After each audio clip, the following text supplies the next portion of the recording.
Indian ഉൽപ്പന്നങ്ങൾ അമേരിക്കയിൽ ഇറക്കുമതി ചെയ്യുന്നതിന് അമേരിക്കൻ പ്രസിഡന്റ് ഏർപ്പെടുത്തിയ അധിക നികുതിക്കെതിരെ താരിഫിനെതിരെ വ്യാപകമായ പ്രതിഷേധം ആഗോളതലത്തിൽ ഉണ്ടായിട്ടുണ്ട്.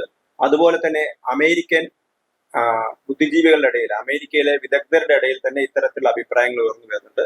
മറുഭാഗത്ത് അമേരിക്കയിലെ പല ഉന്നത ഉദ്യോഗസ്ഥരും ഇന്ത്യക്കെതിരെ അധിക്ഷേപകരമായ പരാമർശങ്ങൾ നടത്തുന്നുണ്ട്. ഈ സമയത്ത് ഏറ്റവും ശ്രദ്ധേയമായ ഒരു പ്രസ്താവനയാണ് അമേരിക്കയുടെ മുൻ ഉപദേശകയായ മേരി കിസൽ പുറപ്പെടുവിക്കുന്നത്.